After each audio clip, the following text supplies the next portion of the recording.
গরিব মুসলমান রোজাদার, আল্লাহর এক বান্দা গরিব মুসলমান, ঘরের সবাই মিলে রোজা রেখেছেন বাচ্চা সহ, কিন্তু কপাল খারাপ। সন্ধ্যা হওয়ার আগে টেনশনে পড়ে গেল, ইফতারি করার কোনো টাকা নেই, কি করব? আল্লাহর বান্দা পেরেশান হয়ে গেলেন, কোন মুসলমান ভাইয়ের কাছে গেলে একটু টাকা আমি পাইব, আমার একটু ধার দিবে, আমি আদায় করে দিব। চিন্তা করে দেখলো, হ্যাঁ আমার এক বন্ধু মুসলমান আছে, তার কাছে যাই। গরিব মুসলমান রোজাদার মুসলমান ধনীর বাড়ি গিয়া কও, আল্লাহর বান্দা আমি বড় গরিব মানুষ, আমি এক গ্লাস পানি দিয়ে স্ত্রী সহ ইফতার করতে পারবো, কিন্তু আমার সন্তানেরা রোজাদার, ওদের মুখের সামনে দিতে না পারলে কলিজায় বড় আঘাত।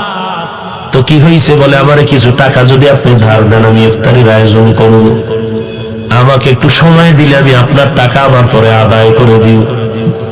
আল্লাহর বান্দা অহংকারী মুসলমান বলে, যাও, তোমাকে একটা টাকাও দেওয়া হবে না। দূর করে দিল গালি দিয়ে। মুসলমান বিদায় বেলা চোখের পানি ছেড়ে কান্না করে করে রাস্তা দিয়ে বাড়ি যায় আর বলে, আল্লাহ তুমি এমন গরিব বানাইছো, আজ আমি বাচ্চার সামনে কেমন করে হাসি মুখ দেখাও?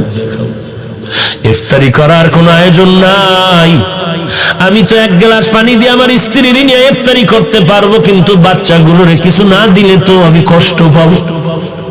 আল্লাহর বান্দা চোখের পানি ছেড়ে কান্না করে আর বাড়ির দিকে আগায়। হঠাৎ করে একটা বিধর্মীর সাথে মোলাকাত হয়ে গেল। বিধর্মী ভাই ডাক দিয়া কয়, মুসলমান ভাই কেন কাঁদো? বলে, তুমি শুনে লাভ? বলে, হ্যাঁ বলো। বলে, এই হালাত আমার মুসলমান ভাই টাকা দেয় নাই তো ভালো, কিন্তু গালাগালি করে ধমক দিয়া কত বাজে কথা বলে তারাই দিয়েছে। বিধর্মী আল্লাহর বান্দা বলে, যদি মনে কোনো কষ্ট না নাও, আমি তোমার ইফতারির টাকা দিব, পারলে তুমি আমাকে দিয়া দিও, না পারলে কোনো দাবি নেই, যাও তুমি টাকা নিয়ে যাও। লোকটা চিন্তায় পড়ে গেল, আমি কি করব?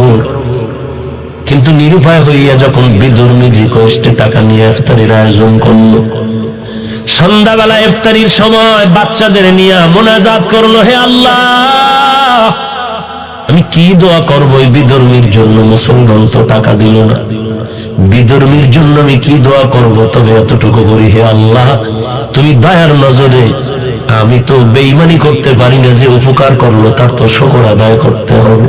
আমি এতটুকু দোয়া করি, তুমি তার সিনার মধ্যে হেদায়েতের নূর দান করে দিও। আল্লাহর বান্দা ইফতারির সময় দোয়া কবুলে এই দোয়া করিয়া ইফতারির আয়োজন কমপ্লিট করে রাত হয়ে গেল। গভীর রাতে সবাই ঘুমায়। এরে চট্টগ্রামের ধনী মুসলমান, ভালো করে শুনো, আজকে তোমার টাকা কুকুরে খায়, কিন্তু তোমার বাড়ির পাশে কত গরিব বেলা ভালো খানা খেতে পারে না। তোমার টাকা কত বাজে কাজে যায়, অথচ মাদ্রাসায় কত ছাত্র কোরআন পড়ে, এই শীতের মধ্যে একটা কম্বল কেনার টাকা নাই, একটা শীতের পোশাক কেনার টাকা নাই। তুমি যদি বলতা, ও কোরআনওয়ালা ছাত্র ভাই, আমি তোমার কম্বলের টাকা দিয়ে দিলাম, তোমার শীতের পোশাক কিনে দিলাম, ওই বাচ্চাটা রাত 10টার পরে ঘুমাইয়া আবার আজানের আগে উঠিয়া ওযু বানাইয়া ঠান্ডা পানি দিয়ে ওযু করে কোরআন তেলাওয়াত করে নামাজ পড়ে দোয়া করবে, আল্লাহ যেই বান্দা আমার উপকার করলো তুমিও তার একটু উপকার করিও। এই বান্দার দোয়া তো কখনো খালি ফেরত যাবে না, কারণ তোমার আমার জবানে গালি আছে, কোরআনওয়ালার জবানের মধ্যে গালি নাই। ওই তালিবুল ইলমের জন্য সমস্ত দুনিয়ার মাখলুকাতেরা দোয়া করে, ওই বান্দা শুকর আদায় করে দোয়া করলো। রাতের বেলা সবাই ঘুমায় গেল, বেদিনটাও ঘুমাইলো, মুসলমানও ঘুমায় গেল। হঠাৎ করে যেই মুসলমান অহংকারী গরিবের লাথি মেরে তাড়ায় দিল, টাকা দিল না, বাজে কথা বলল, ওই মুসলমান অহংকারী ঘুমের মধ্যে স্বপ্ন দেখতেছে কিয়ামত কায়েম হয়েছে। কিয়ামতের ময়দানে মানুষগুলো গলা কাটা মুরগির মতো চিল্লায়, উপরে সূর্যের গরম, সূর্যের গরমে জমিনটা হয়ে গেল তামা, ওদিকে জাহান্নামের আওয়াজ, মানুষগুলো ছুটাছুটি করে পালায়ন করবে, কোথায় যাবে, অসহ্যকর অবস্থা, গরম সহ্য করা যায় না, মাথার মগজগুলো টাস টাস করে ফাটতে শুরু হলো, চোখের পানি, কান্নার আওয়াজ, ওদিকে আমার আল্লাহ পাকের কাহারিয়তের আওয়াজ চলতেছে, লিমানিল মুলকুল ইয়াউম লিল্লাহিল ওয়াহিদিল কাহ্হার। হাসরের ময়দানটা যেন থরথর করে কাঁপতেছে।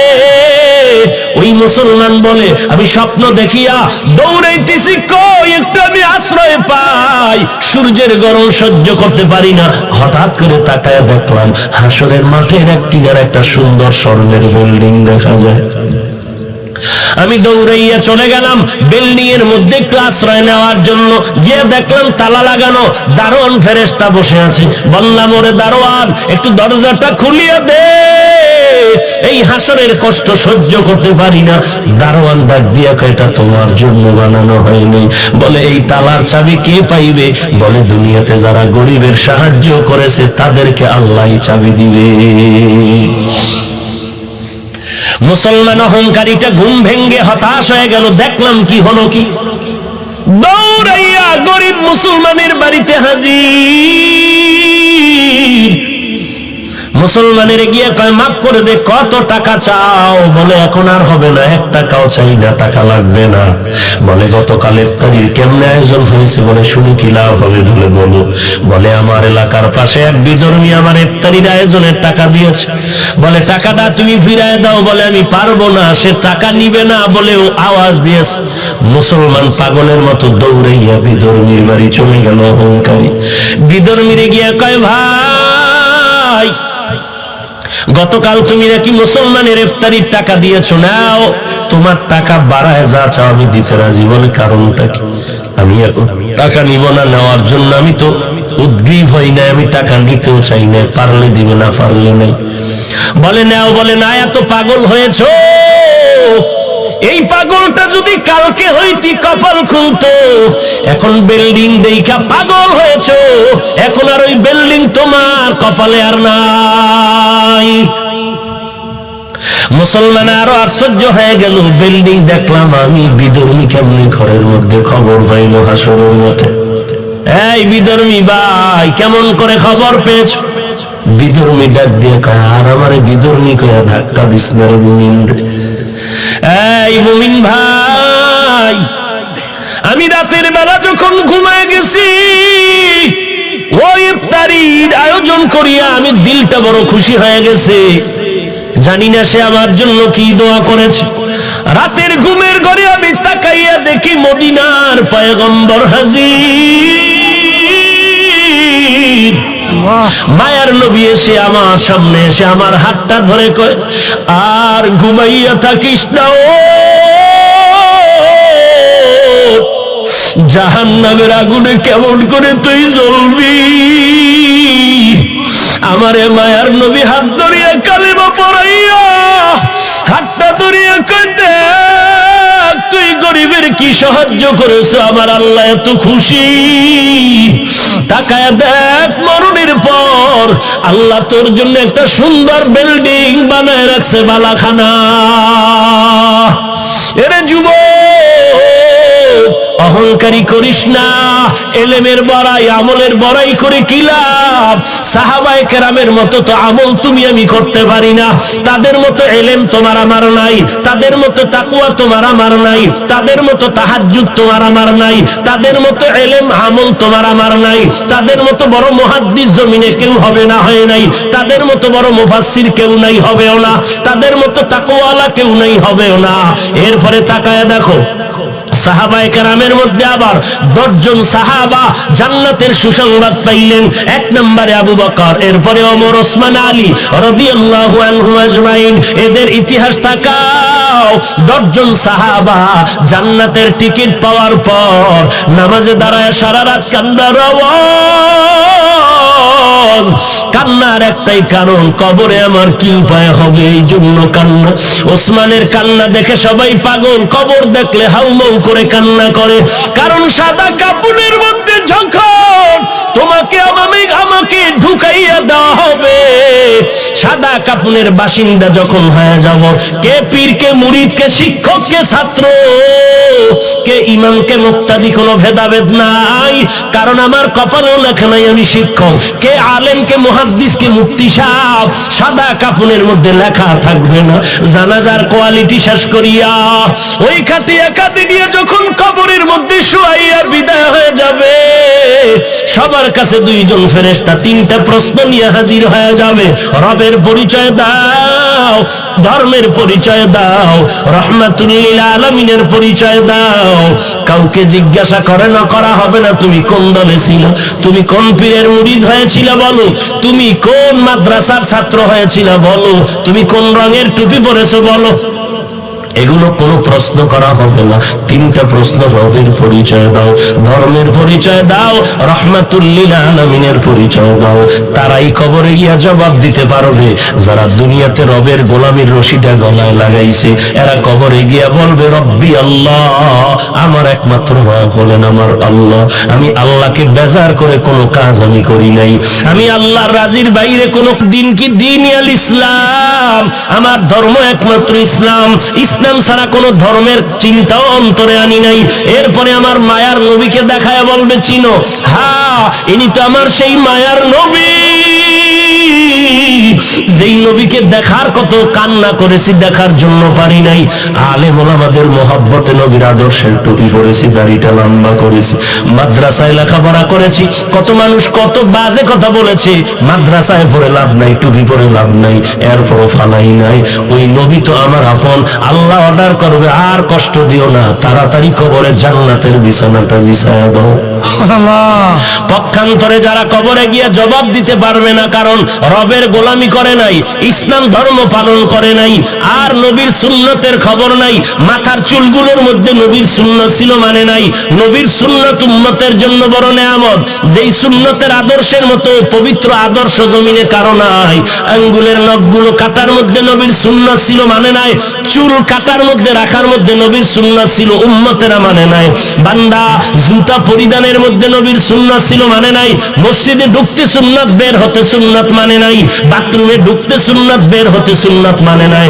নবীর সুন্নত না মানার কারণে ওই বান্দা হাসরের ময়দান কবরে যাওয়ার পরে তো নবীকে চিনবে না, শুধু একটা আওয়াজ দিবে লা আদরি, লা আদরি, আমি কিছুই জানি না। আল্লাহ তাআলা কুদরতি আওয়াজ দিয়ে বলবে এরে ফেরেশতা, আর বান্দারে সুযোগ দিয়া লাভ নাই, এই বান্দারে আমি দুনিয়াতে কম সুযোগ দেই নাই। আমার দেওয়া পানি, আমার দেওয়া বাতাস, আমার দেওয়া সূর্যের আলো, চাঁদের আলো, সব নিয়ামতগুলো ভোগ করার পর আলেম ওলামাদের কথা তো মানেই নাই, বরং আলেমের গালাগালি করেছে আর বলেছে ওলামায়ে কেরামের কথা মতো চলবো না। ওলামায়ে কেরাম যদি নামাজের কথা বলছে, বলে নামাজ পড়বো না, দেখি কার শক্তি আছে নামাজ পড়াবে।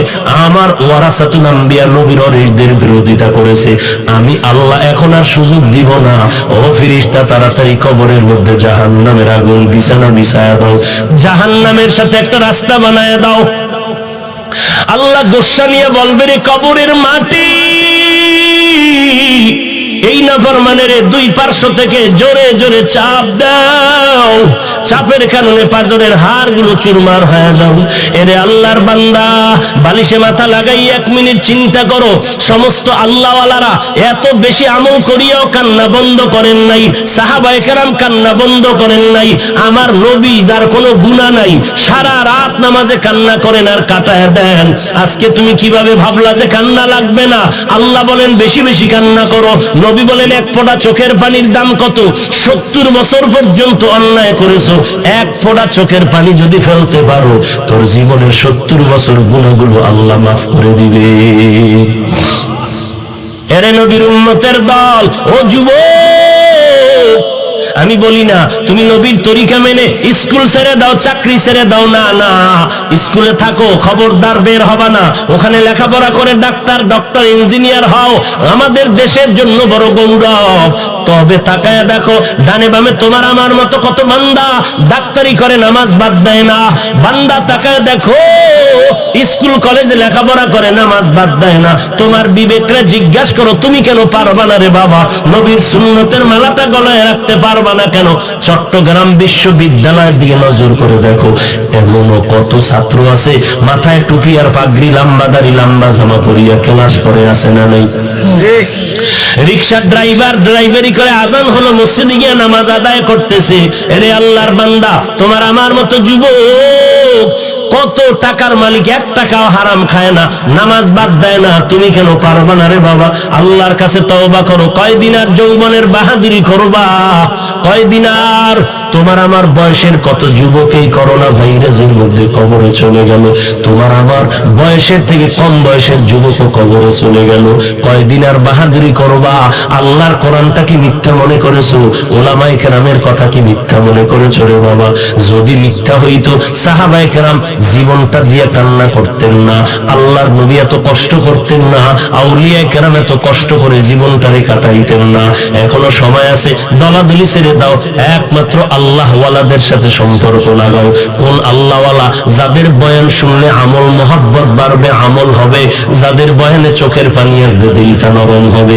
আল্লাহর কাছে কান্না করো, তৌফিক চাও, হে আল্লাহ জীবন চলে যাবে, আর কোনোদিন নামাজ ছাড়বো না, বেপরদায় চলবো না, ওলামায়ে কেরামের বিরোধিতা করবো না, লেখবো না, জবানে কিছু বলবো না, নবীর তরিকার বাহিরে চলবো না, সহিভাবে কোরআন শিখবো, 5 বেলার নামাজ আদায় করবো, মা বাবার খেদমত করে দোয়া নিব, নবীর তরিকা মতে চলবো, কোনদিন দেশের বিরুদ্ধে, জাতির বিরুদ্ধে কোনো ষড়যন্ত্রে লিপ্ত হব না। ও আল্লাহ, তুমি আমাদের সবাইকে তওবা করার তৌফিক দান করে দাও, আমাদের তওবার উপরে মজবুত হয়ে চলার মতো তৌফিক দান করে দাও, আমিন। আলহামদুলিল্লাহি রাব্বিল আলামিন, ওয়াসসালাতু ওয়াসসালামু আলা সাইয়্যিদিল আম্বিয়া ওয়াল মুরসালিন ওয়া আলা আলিহি ওয়া আসহাবিহি আজমাইন, ইয়া আরহামার রাহিমিন, ইয়া আরহামার রাহিমিন, ইয়া আরহামার রাহিমিন, রব্বিরহামহুমা কামা রব্বায়ানি সগীরা, রব্বিরহামহুমা কামা রব্বায়ানি সগীরা। আল্লাহুম্মা ইন্নাকা আফুউন তুহিব্বুল আফওয়া ফাআফু আন্নী। আল্লাহুম্মা ইন্না নাউযু বিকা মিনাল বারাসি ওয়াল জুনুনি ওয়াল জুযামি ওয়া মিন সাইয়্যিল আসকাম। اللهم إنا نعوذ بك من البرص والجنون والجذام ومن سيء الأسقام. اللهم إنا نعوذ بك من سخطك والنار. ربنا هب لنا من أزواجنا وذريتنا قرة أعين واجعلنا للمتقين إماما. ربنا وآتنا ما وعدتنا على رسلك ولا تخزنا يوم القيامة إنك لا تخلف الميعاد. ربنا لا تزغ قلوبنا بعد إذ هديتنا وهب لنا من لدنك رحمة إنك أنت الوهاب.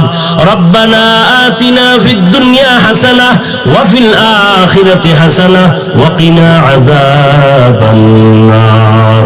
উদয়ের মালিক, এই শানের সালাত সম্মেলনে 2 দিন ব্যাপী প্রোগ্রামের শেষ, কত উলামায়ে কেরাম হাত তুলেছেন, মুরব্বী হাজী সাহেবরা হাত তুলেছেন, আয় আল্লাহ কত ব্যবসায়ী, কত চাকরিজীবী, কত যুবক ভাই, ছাত্র ভাইরা হাত তুলেছেন, পর্দার আড়ালের কত মা বোনেরা যেন হাত তুলেছেন রে আল্লাহ।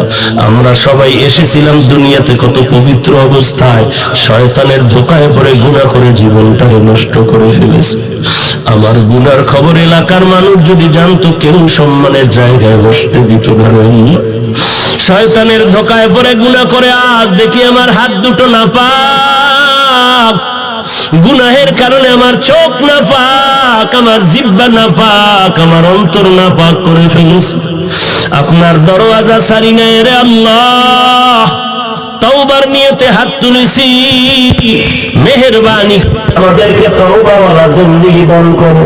আলহামদুলিল্লাহিল্লাযী জাআলা আশ-শামসা ওয়াল কামারা বিহুসবান ওয়ান নাজমা ওয়াশ-শাজারা ইয়াসজুদান ওয়া ফাদ্দালা জামান زمانا على زمان كما فضل مكانا على مكان وإنسانا على إنسان ونشهد أن لا إله إلا الله وحده لا شريك له لا ضد له ولا ند له ولا مثل له ونشهد أن سيدنا وسندنا وحبيب ربنا وطبيبنا وطبيب قلوبنا ومولانا محمدا عبده ورسوله صلى الله تعالى عليه وعلى آله وأصحابه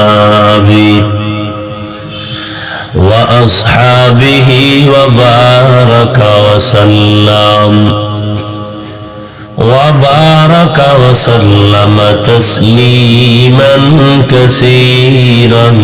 كثيرا الذي أرسله الله تعالى بالحق بشيرا ونذيرا وداعيا إلى الله بإذنه وسراجا منيرا أما بعد فأعوذ بالله من الشيطان الرجيم بسم الله الرحمن الرحيم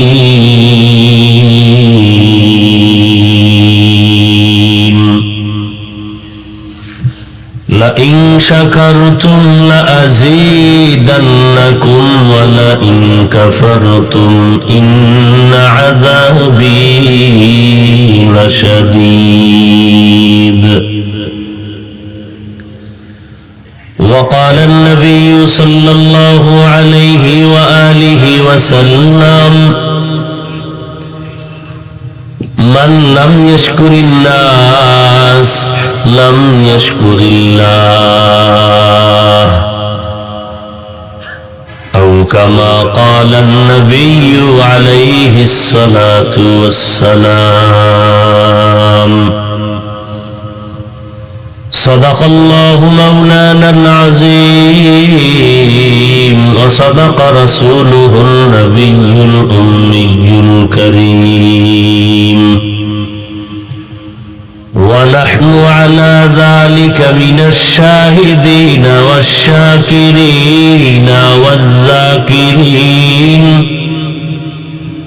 والحمد لله رب العالمين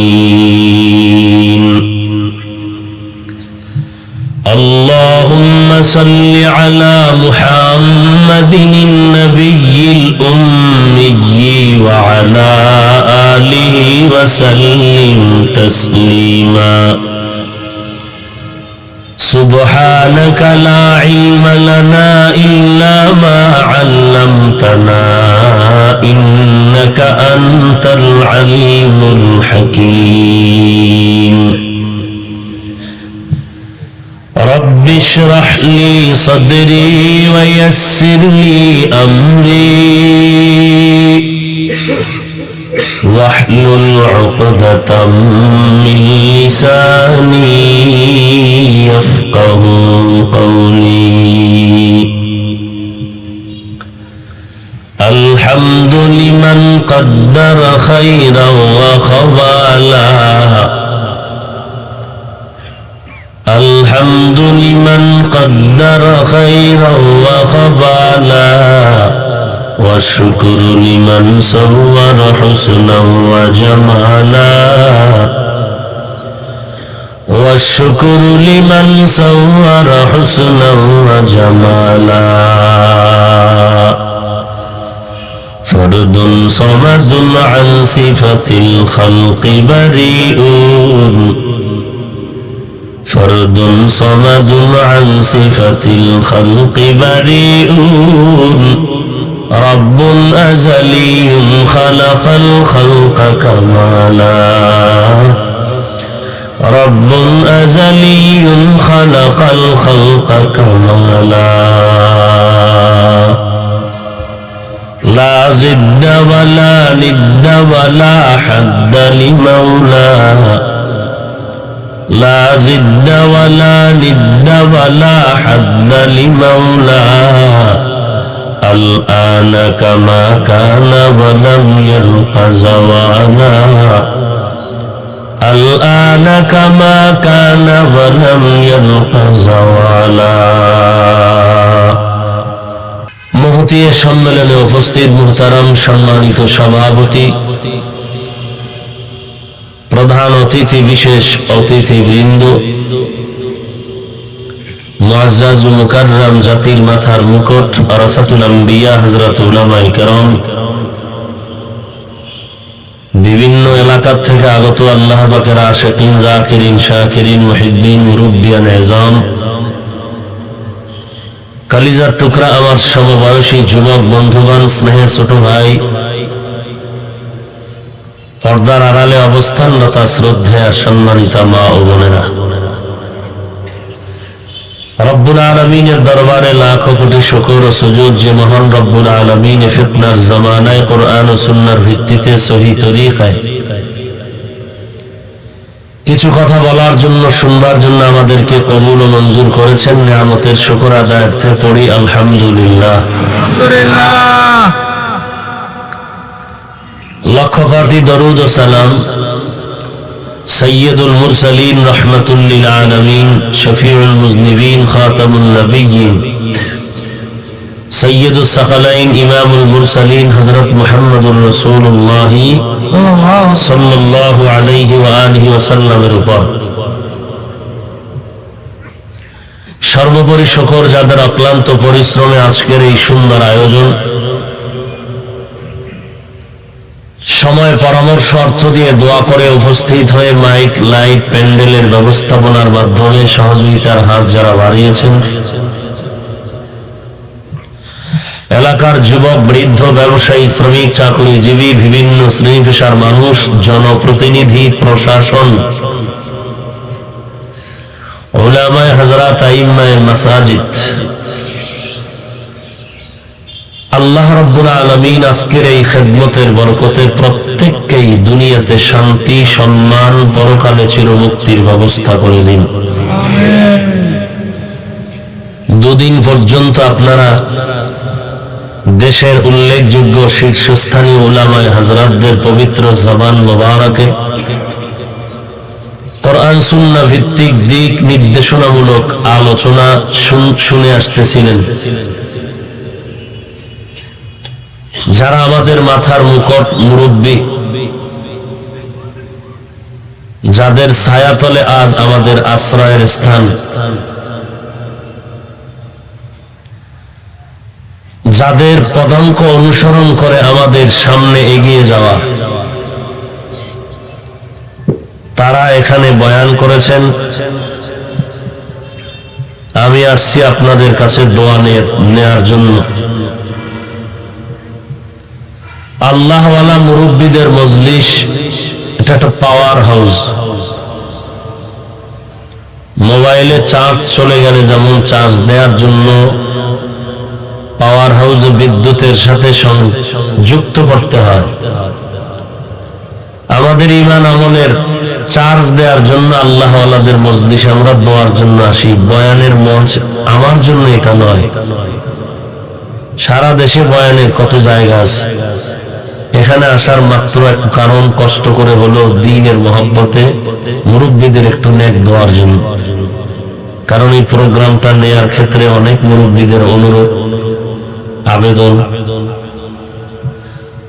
তো যেহেতু এসেছি, আপনারাও কষ্ট করে ধৈর্যের সাথে বসে আছেন, কিছু মহব্বতের কথা মুযাকারার নিয়তে বলার জন্য কোরআনে হাকীমের এক আয়াতে কালিমা তিলাওয়াত করেছি।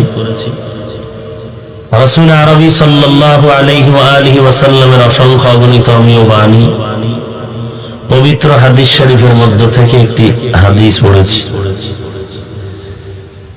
আল্লাহ পাক বলেন, লা ইন শাকারতুম লা আযীদান্নাকুম,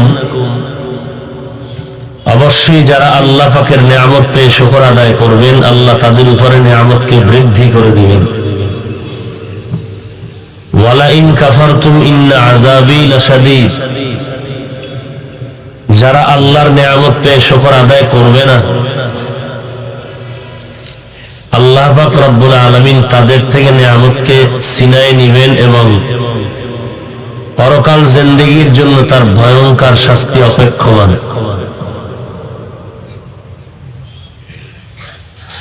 রাসূল আরবী সাল্লাল্লাহু আলাইহি ওয়া আলিহি ওয়াসাল্লাম ইরশাদ করেন, যারা মানুষের কৃতজ্ঞতা প্রকাশ করতে পারে না, গুণগান গাইতে পারে না, মানুষকে কোলে টানতে পারে না, মানুষকে আপন করে নিতে পারে না, সে আল্লাহকেও আপন করে নিতে পারে না, আল্লাহর গুণগান গাইতে পারে না।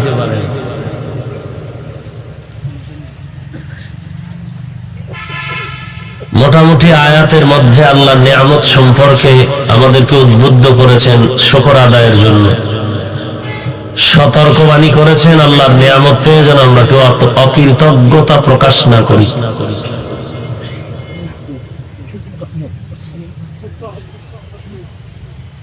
লম্বা চওড়া কথা নয়, সংক্ষিপ্ত কথা।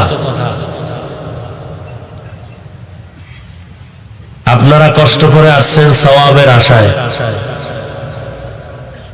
এটাই বাস্তবতা, এটাই হওয়া উচিত। অন্য কোন নিয়ত থাকলে এর ফলাফল দিলের উপরে আল্লাহ দিবেন। জবানের কথার উপরে বিচার হবে না, হবে অন্তরের উপরে। মানুষের অন্তরের কি হালত, মুখ থেকে একটা বান্দা একটা কথা বলেছে, কিন্তু তার দিলের মধ্যে ওই নিয়ত নাই ওই কথা বলার প্রতি। আল্লাহ পাক ওই জবানি কথার উপরে বিচার করবেন না, কলবের হালাতের উপরে বিচার করবেন।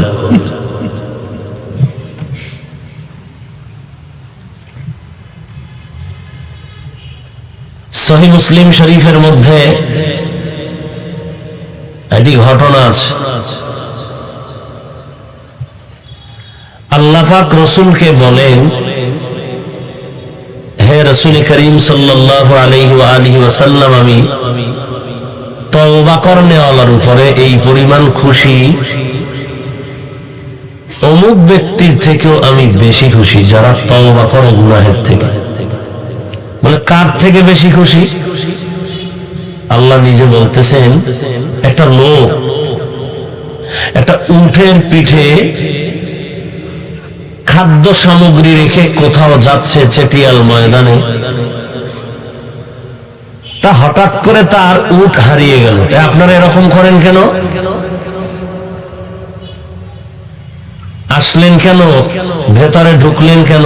যাবেন বলে বাহিরে দাঁড়িয়ে থাকতেন।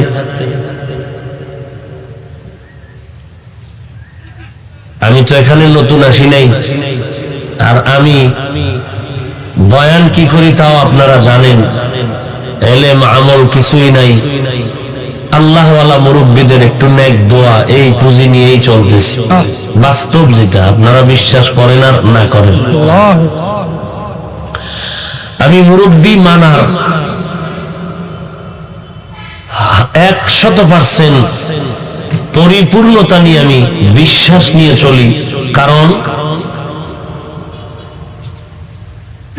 জঙ্গলের মধ্যে যেই প্রাণী একা একা চলে এর উপরে হামলা হয়,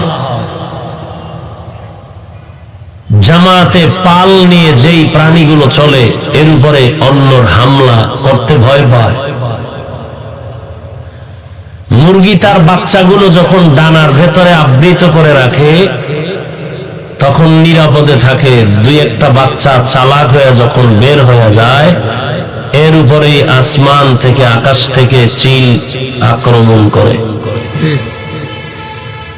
অতএব আমরা আহলে হক মুরব্বীদের ব্যানারে চলি। এই ব্যানারের বাহিরে আমরা চলার চিন্তাও করি না।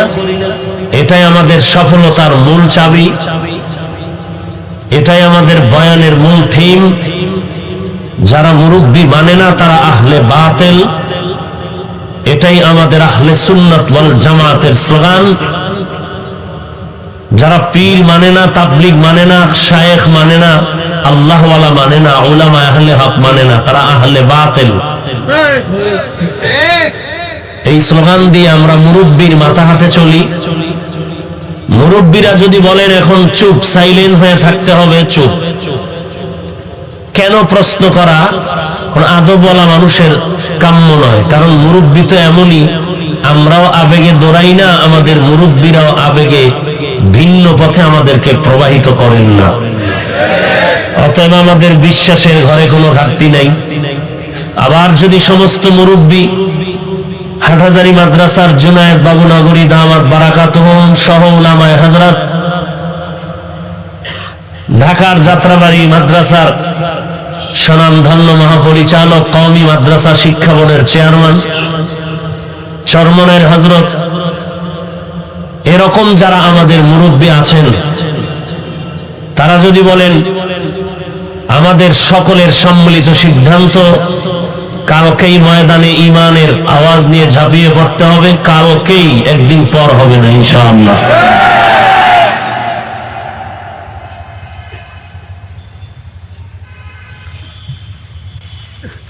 ঢাকায় আপনারা জানেন সমস্ত মুফতিয়ানে কেরাম সম্মিলিত ফতোয়া দিয়েছেন, ঝামেলা শেষ।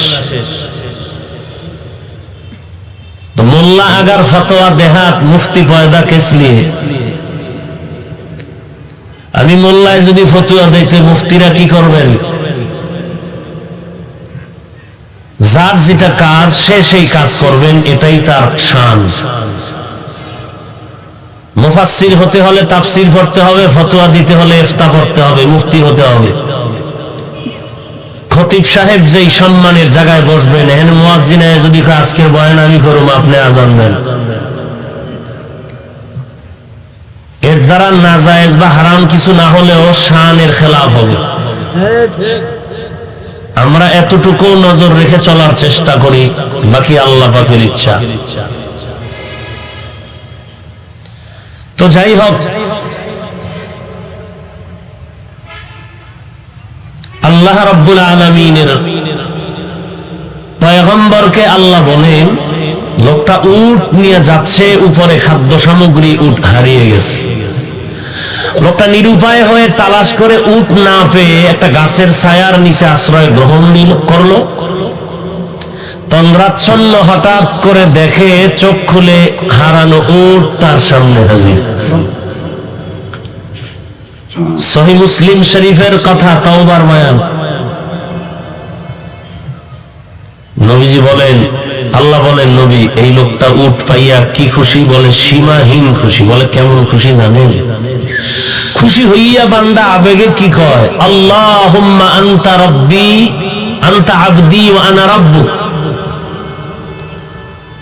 ও আল্লাহ, তুমি আমার গোলাম, আমি তোমার রব। মুসলিম শরীফ তো মানার বাইরে কেউ নেই, কারণ হাদিস নিয়ে যত কিলাকিলি করুক, বুখারী মুসলিম সবাই মানে। ওই বান্দা খুশি হয়ে বলেন, আল্লাহুম্মা আনতা আবদি ওয়া আনা রাব্বুক, তুমি আমার গোলাম, আমি আল্লাহ, আমি তোমার রব। নবী খুব খুশি মনে বলছে। এটা তার মুখের কথা, কলিজার কথা না, দিলের কথা না। ফলাফল দিলের উপরে হবে। যদি জবানের কথার উপরে হয় তো ফলাফল সে কাফের। ঠিক একই ফতোয়া মানসুর হাল্লাজের ব্যাপারে। আনাল হক যদি তার জবানের কথা না হয়, দিলের হয়, তো কাফের। কিন্তু তার কথাটা মারেফতি লাইনে, মুশাহাদার লাইনে, জবানের আওয়াজ, ওয়াজদের আওয়াজ, আশেকানা স্লোগান। আল্লাহ বুঝার তৌফিক দান করেন। পৃথিবীর শ্রেষ্ঠ একজন বুজুর্গ শামসে তাবরিজি রহমাতুল্লাহ আলাইহি, যার রুহানি পাওয়ার পেয়ে জালালউদ্দিন রুমি হয়েছেন। খুতবা খুদ কামিল না শুধু মাওলায়ে রুম, তাগো নামে শামসে তাবরিজি না শুধু। এর জীবনের একটা ঘটনা লেখছেন চরমনের সৈয়দ ইসহাক রহমাতুল্লাহ আলাইহি তার কিতাবে। তিনি একদিন আল্লাহর ক্ষেত্রে বলেছিলেন, আল্লাহ তোমার আকল কমে গেল নাকি? কোন একটা ক্ষেত্রে বলেছিলেন। তো এই কথা বলনে শামসে তাবরিজি কাফের। এই ঘটনা নকল করছেন সৈয়দ ইসহাক চরমনাই, এও কাফের। এমন এক যুগে আসলাম যে এমন এক অগ্নি পরীক্ষা এই জমিনে আমাদের জীবনে চলতেছে যে মানুষ মানুষকে হেফাজতের চিন্তা না করে মানুষ মানুষকে বেইজ্জতির প্রতিযোগিতায় লিপ্ত হয়ে আছে। গজবের মোবাইল হাতে, ফেসবুক নিয়ে ব্যস্ত, লেখাপড়া পরীক্ষার খবর নাই, শুধু খেলাধুলা করে ফেসবুকে। কার বিরুদ্ধে 2 কলম লেখা যায়, লিখতে পারলেই কলিজা এমন খুশি হয়, 1000 টাকা দিলেই পরিমাণ খুশি হয় না। এই হলো আমাদের হালত। এজন্য আমি বলি, বেয়াদবি মাপছে এখানে সব আমার মুরব্বী, যে আজকের আমাদের আহলে হক উলামায়ে কেরামের মাঝে দূরত্ব সৃষ্টি করার যত মাধ্যম আছে এর মধ্যে গজবের ফেসবুক হলো আসল। একটা ছাত্র শারহে বেকায়া পড়ে, কাফিয়া পড়ে, হেদায়েতুন নাহু পড়ে, স্কুল কলেজের ছেলেটা মাত্র 10 ক্লাসে পড়ে। আলিয়ায় পড়লে, দাখিলে পড়ে, সে যদি চরমনাইরে গালি দেয়, হাটহাজারীর হুজুরের গালি দেয়, হেফাজতকে গালি দেয়, কওমি মাদ্রাসার বিরুদ্ধে লেখে, এই ছেলেটার জীবনটা নষ্ট হওয়ার জন্য আর কি দরকার? এই ছেলেটার জীবন নষ্ট হওয়ার জন্য আর কি প্রয়োজন আছে বলেন? আমি মনে করি না যে আর কিছু প্রয়োজন আছে। কারণ কোন বুজুর্গ বলেছেন, প্রত্যেকটা জিনিসের সৌন্দর্য আছে, মানুষের সৌন্দর্য হলো আদব। লিকুল্লি শাইইন জিনাতুন ফিল ওয়ারা ওয়া জিনাতুল মারই তামামিল আদাবি আজ খুদা খা হি মে তৌফিক আদব বে আদব মাহরুম গাশত আজ ফজলে রা। এজন্যই তো মদিনার নবী বলেন, আল্লামানি রব্বি ফাআহসানা তালিমি, আদাবানি রব্বি ফাআহসানা তাদিবি। আল্লাহ আমাকে ইলম দান করেছেন, শিক্ষা দিয়েছেন। আল্লাহর দেওয়া শিক্ষা দেওয়া কত ইলম, কতই না সুন্দর। আল্লাহ আমাকে আদব শিক্ষা দিয়েছেন, আল্লাহর শিক্ষা দেওয়া আদবটা কতই না সুন্দর। আজ আমি মুহাম্মদের আদবওয়ালা আদর্শের কারণে বেঈমানেরা আমার সাথে তর্ক করে না, আমার হাঁটার হালাতটা দেখে পর্যন্ত বেঈমান পাগল হয়ে যায়। আমার বসার আদব দেখে কত বেঈমান নরম হয়ে যায়। আমি মুহাম্মদের চাহনি দেখলো মানুষের দিলের মধ্যে আকর্ষণ সৃষ্টি হয়। আমি মুহাম্মদের ব্যবহারের দ্বারা দুশমন পর্যন্ত পাগল পাড়া হয়ে যায়। কারণ আমি মুহাম্মদকে আদব শিক্ষা দিয়েছেন আমার আল্লাহ। আনা বুইস্তু মুআল্লিমা, আমি গোটা জগতের শিক্ষক হয়ে প্রেরিত হয়েছি। এরে নবীর উম্মতের দল, আল্লাহ বলেন যারা আমার নিয়ামত পেয়ে শুকর আদায় করবা, আমি নিয়ামত আরো বাড়ায় দিব। যদি বান্দা নিয়ামত পেয়ে অহংকারী করো, শুকর আদায় না করো, নিয়ামত ছিনায় নিব। পরকাল জিন্দেগি তোমার জন্য ভয়ঙ্কর শাস্তি অপেক্ষমান। আল্লাহ তাআলা দুনিয়ার মধ্যে যা কিছু সৃষ্টি করেছেন সবগুলো নিয়ামত। এর মধ্যে আমরা মানুষ আল্লাহর কাছে বড় দামি নিয়ামত। ওয়ালাকাদ কাররামনা বানি আদম وحملناهم في البر والبحر ورزقناهم من الطيبات وفضلناهم على كثير ممن خلقنا تفضيلا। বনি আদম জাতি বড় শ্রেষ্ঠ জাতি। এই মানুষ আল্লাহ আমাকে বানিয়েছেন বড় নিয়ামত। আমি কোনদিন বলি না আল্লাহ তুমি আমাকে মানুষ বানাও। আদমের আওলাদ হতে পেরে আজ আমি ধন্য হয়ে গেলাম।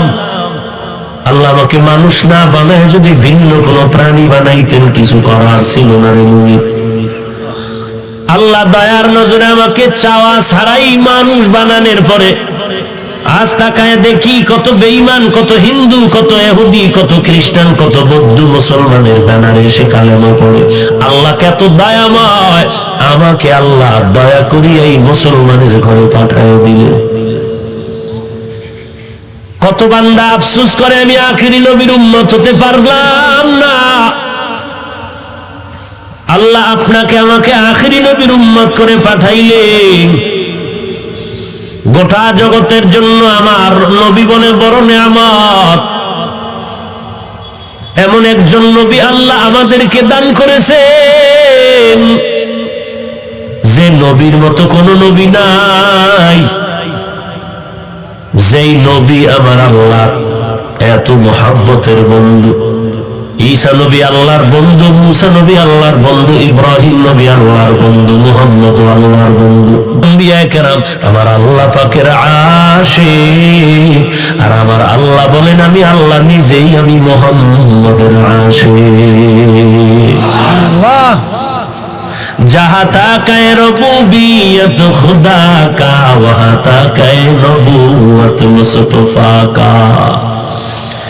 আমি আল্লাহ হলাম রব্বুল আলামিন, আমার বন্ধু মুহাম্মদের বানায় দিলাম রাহমাতুল লিল আলামিন। গোটা জগতের জন্য আমি আল্লাহ রব, আমার বন্ধু মুহাম্মদ হলেন রহমত।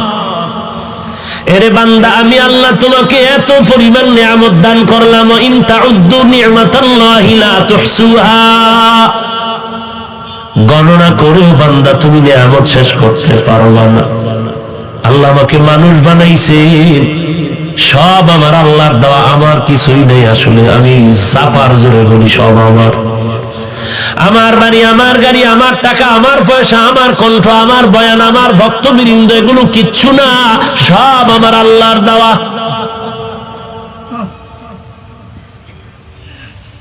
একজনকে ভালোবাসা আর কাউকে হিংসা বা ঘৃণা করা, কাউকে মোহাব্বত করে বুকে লাগানো আর কাউকে লাথি মেরে দূরে সরানো, ঘৃণার সাথে।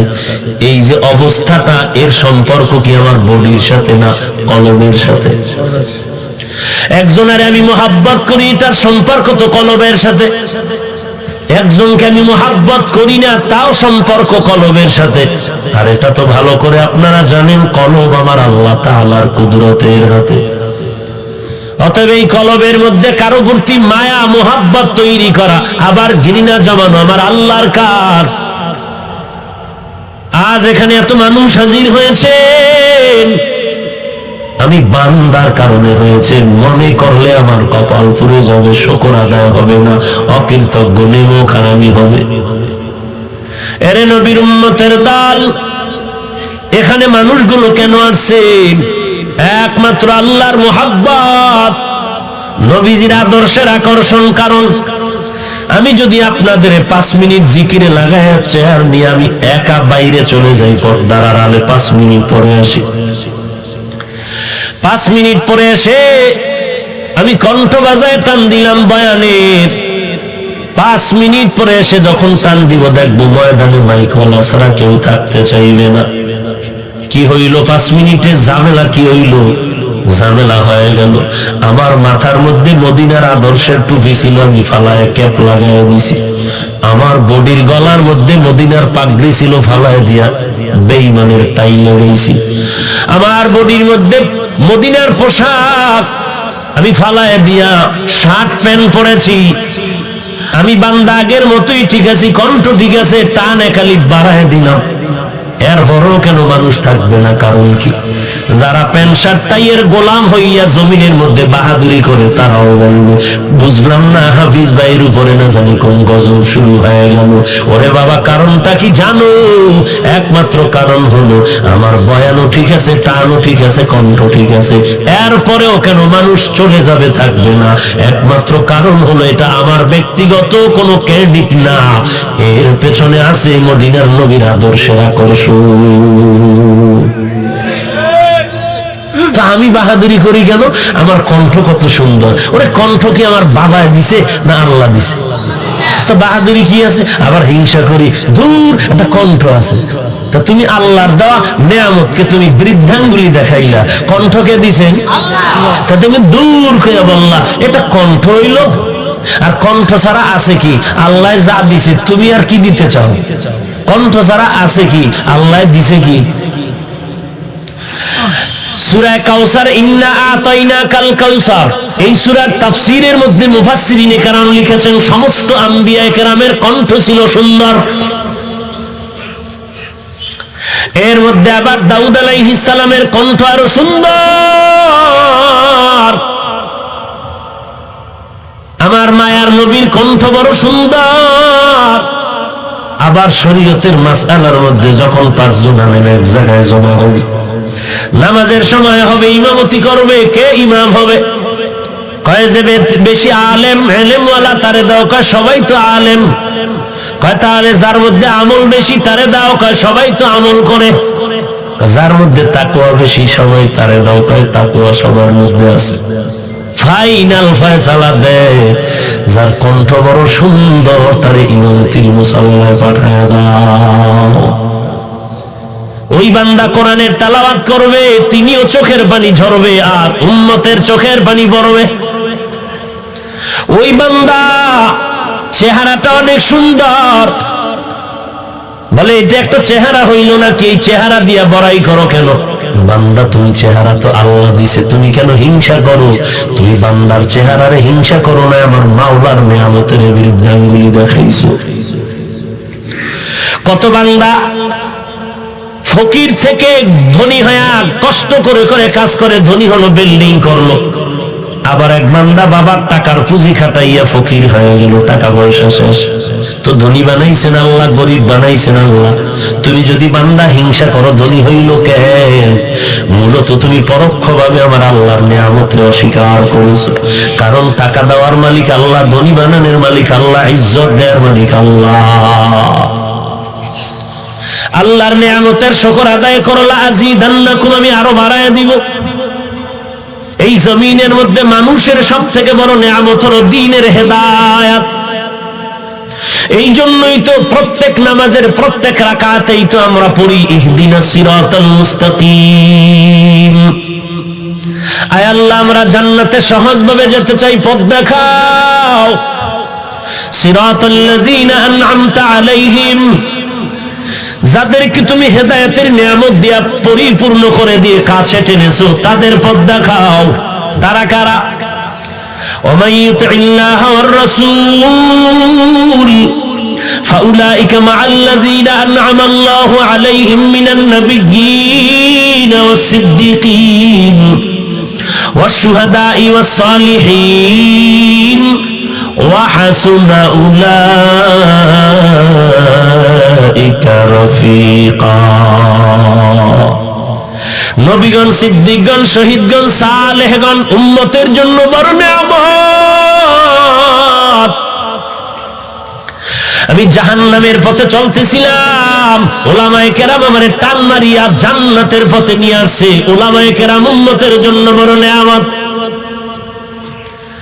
উলামায়ে আহলে হক উম্মতের নিয়ামত, আম্বিয়ায়ে কেরাম উম্মতের জন্য নিয়ামত, সাহাবায়ে কেরাম উম্মতের জন্য নিয়ামত।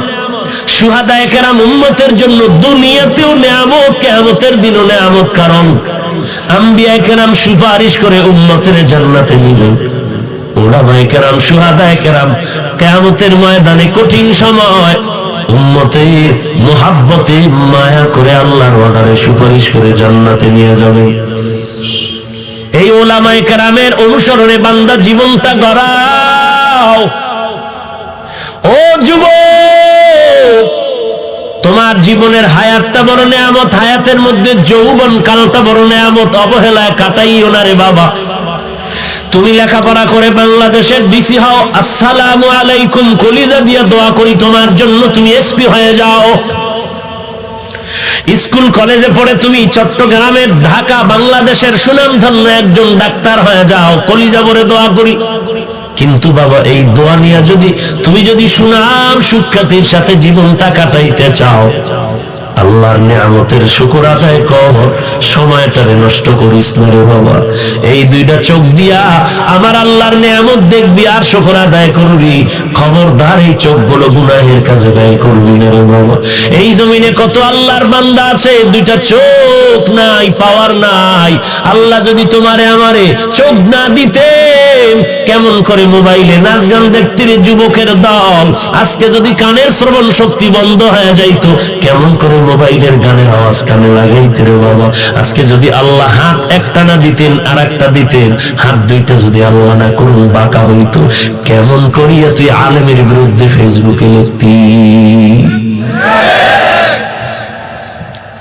কারো কোনো ফতুয়া লাগবে না, তোর আম্মা জানের থেকে ফতুয়া নে আগামীকাল। আম্মা জান, আমার কপালের মাঝখানে একটা চুমা দাও।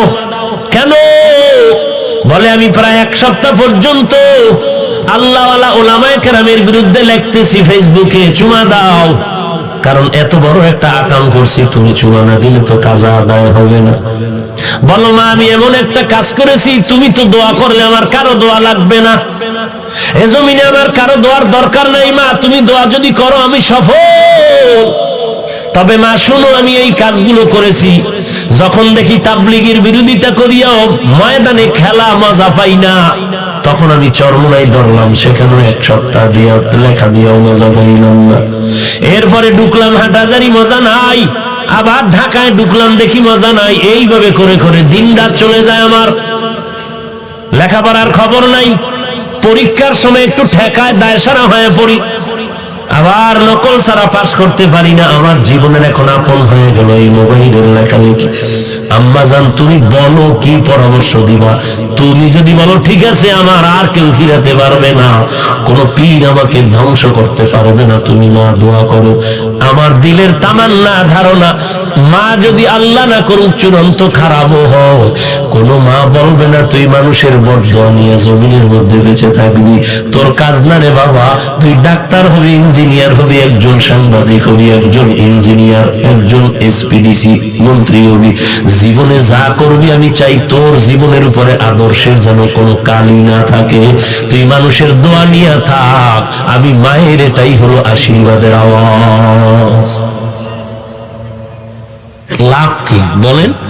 মানুষ তো লাভের জন্য কাজ করে। আল্লাহ আপনি আমাদেরকে হেদায়েত দান করেন। অহংকারী করিও না রে ভাই। কিসের অহংকারী করো? এই জমিনে বড় বড় অহংকার, কোথায় গেল তাদের ইতিহাস? টাকা পয়সার ক্ষমতার পাওয়ারের অহংকারী দেখাইয়া নমরুদের টিকতে পারে নাই, ফেরাউন হামান সাদ্দাত টিকতে পারলো না। এমন ঘৃণিত হলো সারা দুনিয়াতে, আজকে কোন বেঈমানও তার নাম নেয় না। যদি বলি মাসে 1 লাখ টাকা দিব মিস্টার ফেরাউন নাম রাখ, রাজি হবে নাকি কোনো বেঈমান? বাঙালি মুসলমান হইতেও পারে ভয় লাগে, কারণ এই লকডাউনের মধ্যে 1 লাখ টাকা তো কম না। বাঙালিরে কি না করা যায়, একটা সন্তেষ খাওয়ার লোভে পড়িয়া দুর্গা পূজায় গিয়া কি মজার গান গায়। গান গায় কায় ধর্ম যার যার, উৎসব সবার। এমন গান গাইছে যে বিবাহ যার যার, বউ থাকবে সবার। কি ঠিক? একটা গজব, বুঝলো না বুঝলো ফট করে ঠিক। কি বউ সবার? এরে নবীর উম্মতের দল, এই যে ফেরাউনের ঘৃণিত, অথচ টাকা পয়সার অভাব নাই, ফকির থেকে ধনী হয়েছিল ফেরাউন, আজকে জমিন পর্যন্ত তার লাশ গ্রহণ করে না। কি হলো? তার টাকা। অথচ যার টাকা দিনের পথে চলে, এটা বড় নিয়ামতের শুকর আদায় হয়ে গেল। ওরে সন্তান, তোমার জীবনে তোমার আব্বা আম্মা নিয়ামত, মা বাবার জন্য নেককার সন্তান নিয়ামত। কত আব্বা জান কান্না করে করে কত মাজারে ঢুকলো আর ঘুরলো আর তাবিজ আর তেল ভরা নিল, একটা সন্তান পাইল না। আল্লাহ আমাদের যাদের সন্তান দান করেছেন আমাদের জন্য বড় নিয়ামত। এই সন্তানের নিয়ামতের শুকর আদায় করো রে বাবা। কেমনে করবা? মদিনার পয়গম্বর বলেন, ক্বালান নবী সাল্লাল্লাহু আলাইহি ওয়া আলিহি ওয়াসাল্লাম, মান উলিদা লাহু ওয়ালাদুন ফালইউহসিন ইসমাহু ওয়া আদাবাহ ফাইযা বালাগা ফালইউযাওবিজহু ফাইন বালাগা ওয়া লাম ইউযাওবিজহু ফাআসাবা ইসমান ফাইন্নামা ইসমুহু আলা আবিহি। সন্তান যখন ভূমিষ্ঠ হয়, দুনিয়াতে আসে, ও সন্তানের মা বাবার ডান কানে আজান দাও, বাম কানে কামড় দাও। কত বড় বেঈমান আর ইহুদি চক্রান্ত! মুসলমানের আজানের ইমানের আওয়াজ যেন কানে ঢুকাইতে না পারে। হসপিটালের মধ্যে আম্মা জানের নিয়ে এমন ভয় দেখায় দিছে, তোমার পেট না কাইটা বাচ্চা বের করার কোনো উপায় নাই। ওখানে গিয়ে সিজারে বাচ্চা প্রসব করানো হয়। ইসলামী হসপিটাল নামের হসপিটালটার মধ্যেও আজানের মুয়াজ্জিন নাই। আছে কোন হসপিটালে? বলেন বলেন। ইহুদি বেঈমানের চক্রান্ত 100 বছর আগের কাজে লাগাইছে 100 বছর পর। এমন এক গজবের মোবাইল হাতে তুলে দিছে, আমি হুজুরের জীবন শেষ, ইবাদতের ঘরে আগুন লাগছে। হুজুরে তো গান শুনবে না, নাচ দেখবে না, ঢোলের বাড়ি শুনবে না, তো হুজুরের ইবাদতের মধ্যে আগুন কেমনে লাগানো যায়? কয় হুজুরেরা তো কোরআন হাদিস পড়ে, ইতিহাস জানে। এদের জন্য ইবাদতের থেকে মনটা দূরে রাখার জন্য একটা ইউসুফ জুলাইখার নাটক রেডি কর। ইউসুফ জুলাইখার নাটক রেডি কইরা হুজুর বয়ে বয়ে গালে হাত দিয়া পাঞ্চা বায় চা টানে আর সুন্দর করে ইউসুফ জুলাইখার সুন্দর নাটক দেখে। কি হুজুর কি দেখেন? বলে কি আশ্চর্য কিছু না, নাচ নাই, গান নাই, ঢোল নাই, হারমোনিয়াম একতারা কিচ্ছু নাই। আরে ইউসুফ নবীর ঘটনা আপনি জানেন না? কোরআনে আছে। সেই নাটক দেখতেছি বসে বসে। নাটক দেখতে দেখতে সীমানা শেষ যখন চলে যাবে, হঠাৎ করে জানালা দিয়ে তাকায় দেখে মসজিদের জামাত শেষ হয়ে অক্ত শেষের দিকে। ইহুদিরা কামিয়াব হয়ে গেল যে হুজুরের ইবাদতের মধ্যে আগুন লাগায় দিলাম। সাধারণ মানুষের তো খবর নাই, পাগড়ি মাথায় দেয়, তাহাজ্জুদ পড়ে, এরপরও কসম খায় মোবাইল নাই, এরপরও জুতার সিফার মধ্যে মোবাইল পাওয়া যায়। কারণ এটা এমন আপন, আমার লেখাপড়া আপন না। এই মোবাইলের কারণে কত সন্তান মায়ের গালি দিছে, মা কইছে চালাস না, মায়ের গালি দিছে। শিক্ষক বলছে মোবাইল চালাবি না, ওই ছাত্র শিক্ষকের পারে না, হাত উঠায় বরদোয়া করে। এই মোবাইলের কারণে চোখ শেষ, হাত দুর্বল, ব্রেন দুর্বল, আমার বুকটা ব্যথা করে, চোখ ব্যথা করে, মাথা ব্যথা করে, চেহারার লাবণ্যতা দিন দিন নষ্ট হয়ে যাচ্ছে। লেখাপড়ার তো খবর নাই, কেমন যেন বেয়াদব বেয়াদব ভাব ভেতরে এসে গেল। আল্লাহ আপনি আমাদেরকে মাফ করে দেন। নিয়ামতের শুকর আদায় কর হে যুবক। যৌবনটারে নিয়ামত মনে করে কাজে লাগাও। ও আল্লাহর গোলাম, জীবনটারে বিনষ্ট করো না রে বাবা। আল্লাহর নিয়ামতের শুকর আদায় করো। দ্বীনের হেদায়েত বড় নিয়ামত। আল্লাহ নিয়ামত বাড়ায় দিবেন শুকর আদায় করলে, তার মানে বান্দা তোমাকে দ্বীনের উপরে ইস্তেকামাত করে দিবেন, যেন তুমি লাইনচ্যুত হয়ে না যাও। আল্লাহ কুদরতের হাত দিয়ে তোমাকে হেফাজত করবেন। দ্বিতীয়ত, দুনিয়াতে তুমি মুরব্বীর হাতটা ধরে রাখবা। তুমি যদি লাইনচ্যুত হয়ে যাও, পেছন দিয়ে তোমার আলেম তাকওয়াওয়ালা টান দিয়ে তোমাকে ধরে রাখবেন, যেন জাহান্নামের দিকে যেতে না পারো। অহংকারী অন্তর থেকে দূর করে দাও। আমার এলেম, আমার আমল, আমার সব, আমার কিছুই না। আমি আমি আমার যা বলি, আমি চিন্তা করে দেখলাম বললে এতটুকু বলা যাবে আমার অস্তিত্ব একটা নাপাক পানির থেকে। এই নাপাক পানির বড়াই করা যাবে, কিন্তু এর পরের থেকে আমার কিছু নাই। আমার মাওলা ফেরেশতা দিয়া এই নাপাক পানিটারে ফেরেশতার কাজে লাগায় 40 দিন রক্তগ্রস্ত হাত দিয়ে একটা মানুষ বানাইলেন, মায়ের গর্ভে উদান করলেন। আমার এখানে দেওয়ার কিছু নেই, আমার কৃতিত্ব নাই, কিছুই নাই, সব আমার আল্লাহর দেওয়া নিয়ামত।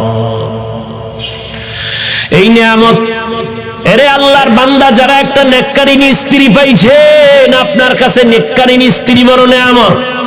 আম্মা জানেরা, ভালো একজন নামাজি স্বামী যদি পেয়ে থাকেন, স্বামী আপনার জন্য বড় নিয়ামত। শুকর আদায় করবেন। কেমন করে আদায় করবেন? স্বামীর মাল হেফাজত করবেন, স্বামীর জন্য দোয়া করবেন, স্বামীর ইজ্জত হেফাজতের জন্য চেষ্টা করবেন, আর সন্তানগুলোরে আদর্শওয়ালা বানাবেন। কারণ একটা মায়ের যথেষ্ট পরিমাণ অবদান থাকে সন্তান মানুষ গড়ার পেছনে। অবহেলা করলে কিন্তু কপালে আগুন লেগে যাবে রে ভাই।